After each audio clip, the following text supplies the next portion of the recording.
All right, we are recording, and you may have gotten a message on your screen that said it's recording.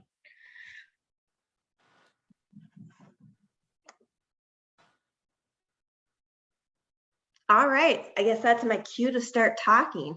My name is Lori Abbott. I have my own personal ongoing struggle with alcohol use from times in my life where I've been completely out of control to a 16-month period of sobriety over the last few years to everything in between.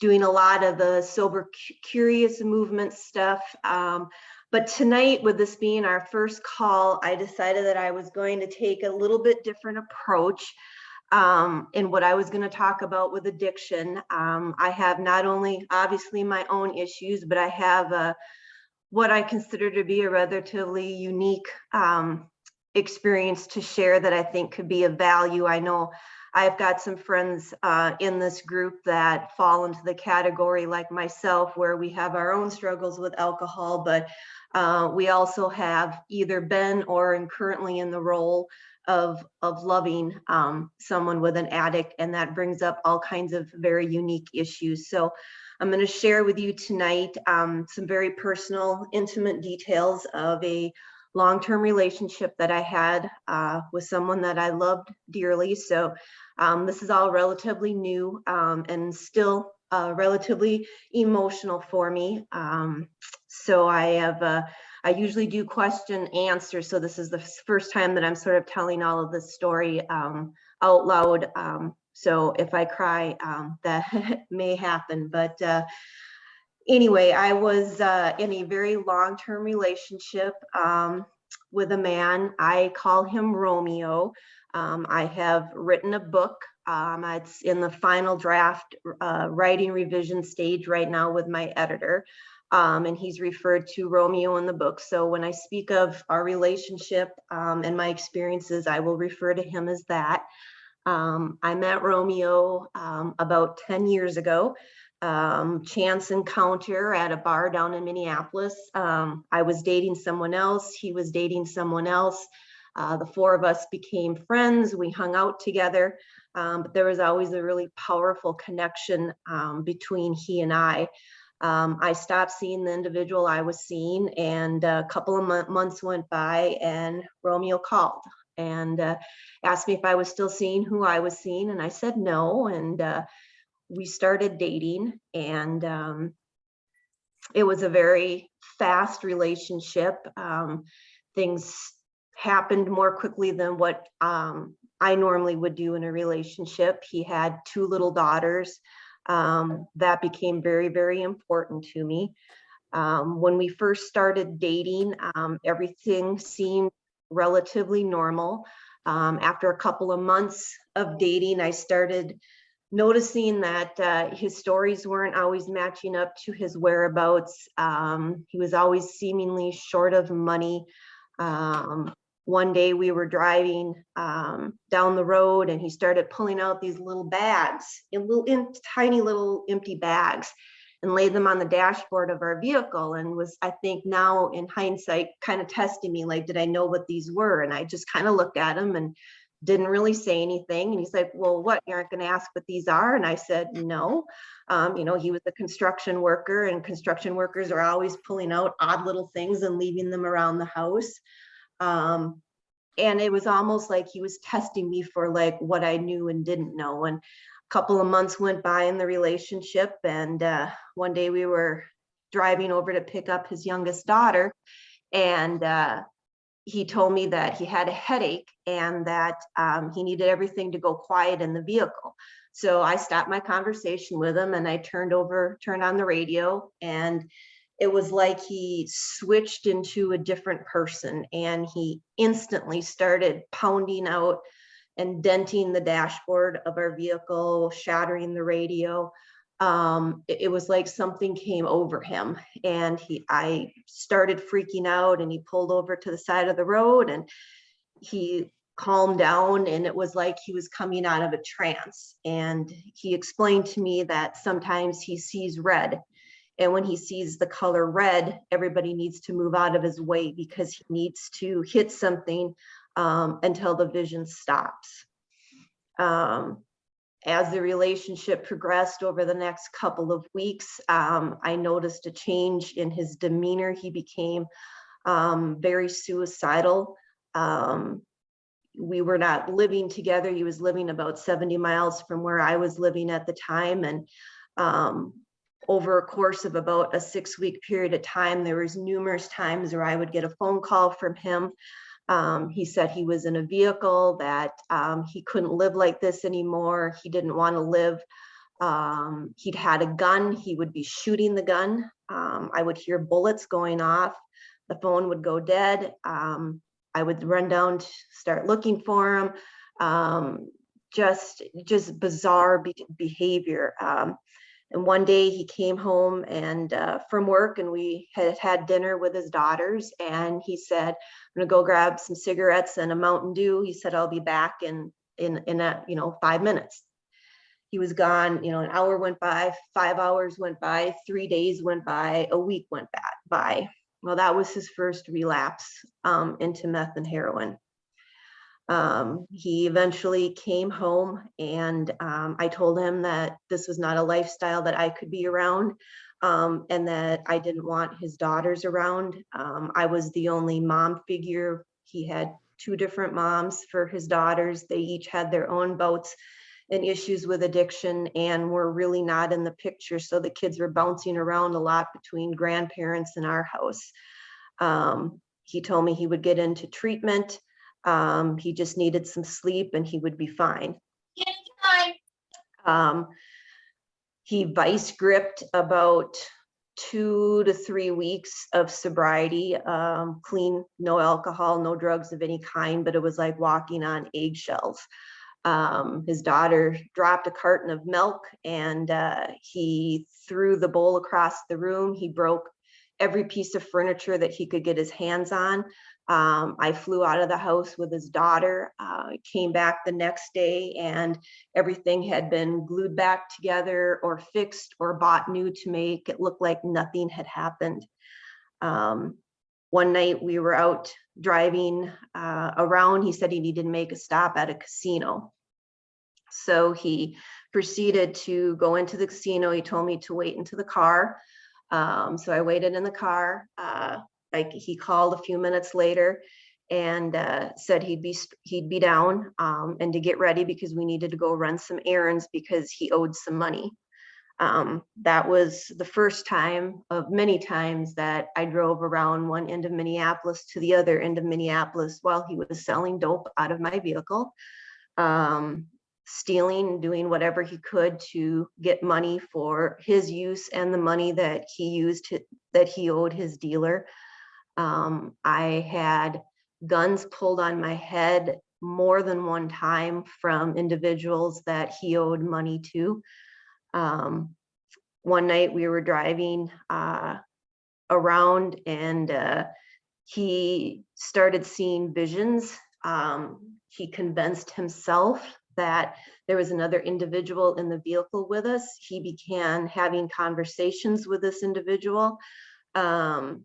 He proceeded to pull over the vehicle, dragged me out of the vehicle. It was a very snowy night, and slammed my head on the ground and told me that if I ever left him, if I ever decided to go to work for the feds, which he was convinced in his state of paranoia that I was already working with, that this was where he would bury my body. That was the first time that he threatened to kill me.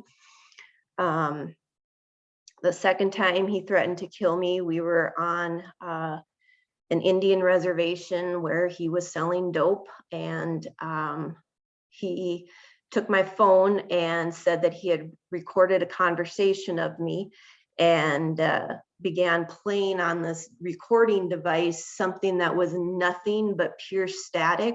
But in his mind, he was literally hearing a conversation where he thought I was talking to some other gentleman. He drove down into the ditch, pulled me out of the car again, and explained to me that this is where the perfect spot was to bury bodies. If I ever had any ideas of leaving him or ever telling anyone of basically the lifestyle that, we were living on the inside, very different than what we were living on the outside.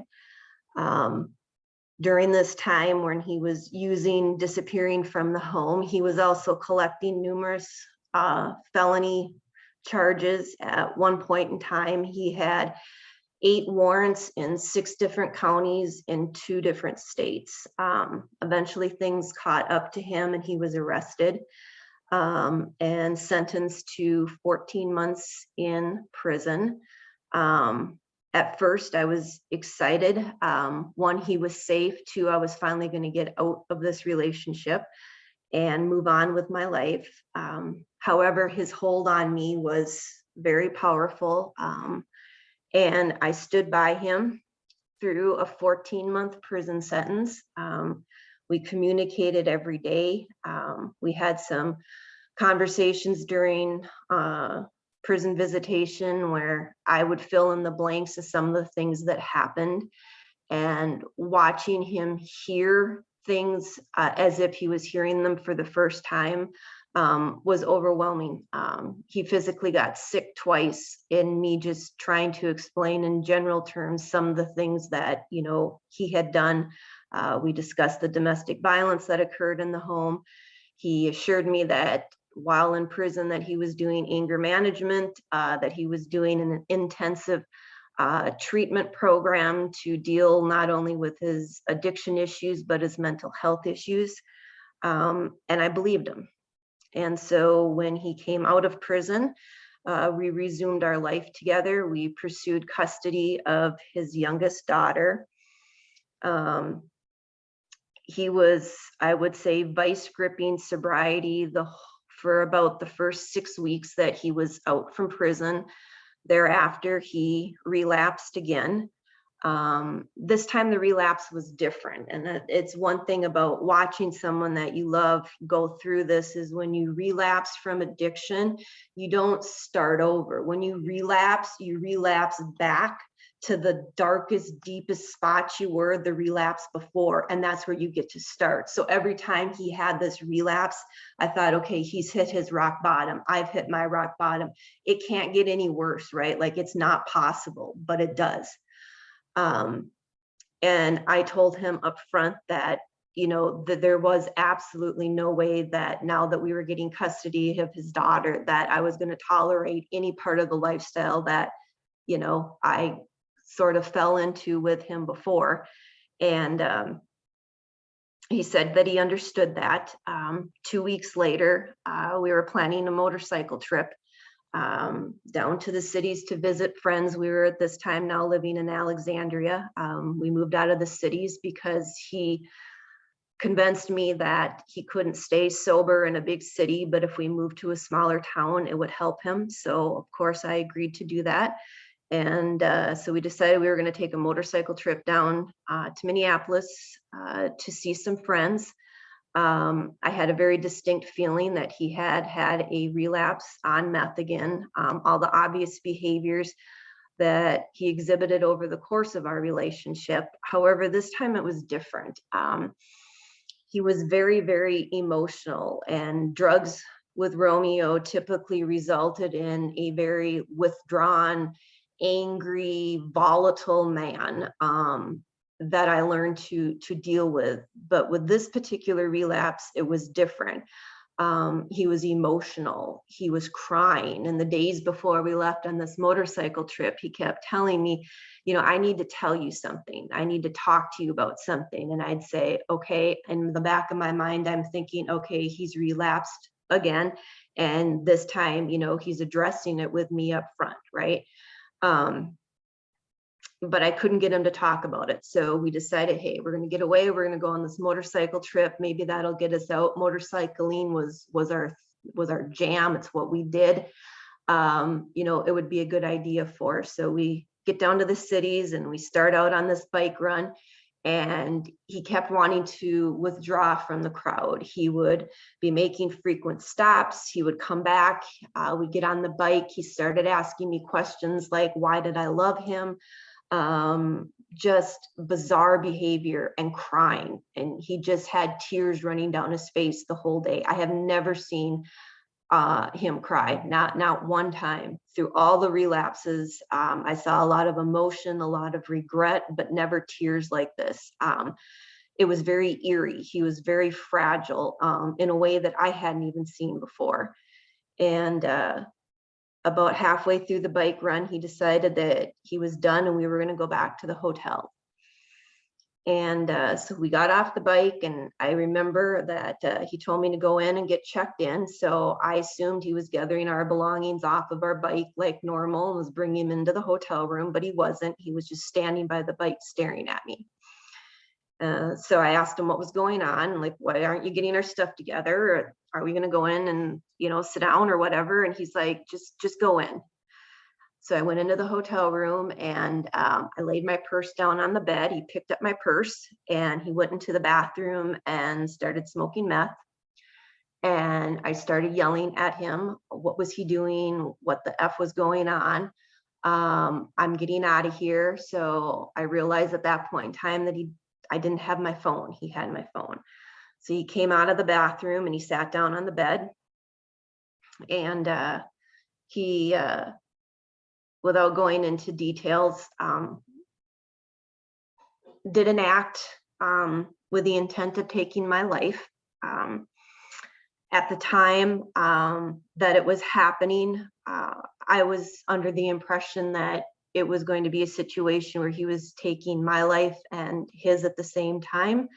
But that was not the case.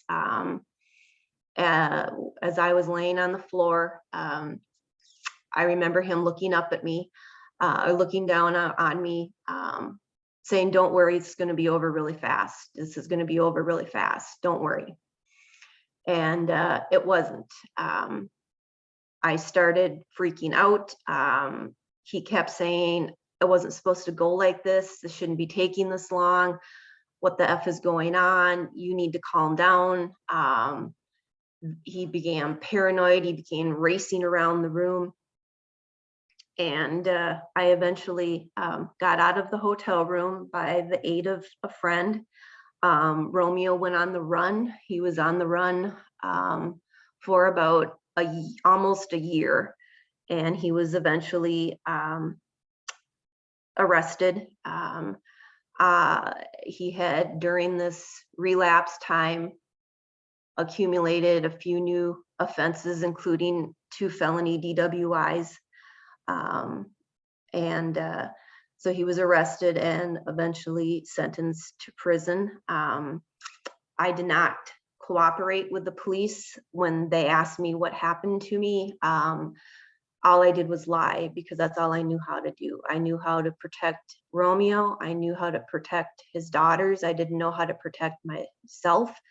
I was also humiliated. I was humiliated at myself for not putting up better boundaries and getting myself out of this relationship, and the intimate details of how exactly he attempted to take my life were devastatingly embarrassing, and I was ashamed. And so I kept quiet. I figured,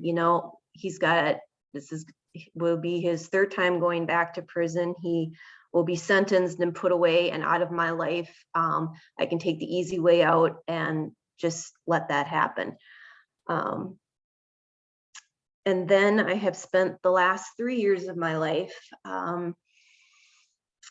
trying to figure out how to process everything that happened. I was very angry, bitter, hateful, broken. I don't even know the words to describe who I was 5 years ago, 4.5 years ago when this happened. I wouldn't recognize myself. And so I decided that the one way that I could use something of benefit is to take all of this knowledge and experience that I had from being in this relationship and using it to help other people. I got really curious and very compassionate about addiction. I didn't do a single thing to deserve anything that happened to me. his drug use, his addiction issues, his mental health issues are not in any way justification for what he did, but it does provide an explanation for what happened. And so rather than being a victim for the rest of my life, I decided I'm going to take these experiences and use them to help other people understand the different components of addiction that you don't know if you haven't lived the life. And that was sort of my intent for, tonight, to share this story. Like I said, I know that there are many people that are touched by addiction in more ways than one. It doesn't have to just be your personal use. Like I said, I know there's a few people in this group that are currently experiencing similarly typed relationships I have. And I think that if I can find compassion and curiosity and a growth mentality around addiction, despite what happened to me, that it's not an unreal expectation that we can educate other people who are so judgmental about something they know nothing about. So I hope that if anyone has any questions for me, I'm happy to answer anything. My story is obviously going to be going public when the book gets published, but I'm an open book. And if you're not comfortable asking me anything through chat or through tonight's group, please feel free to message me privately.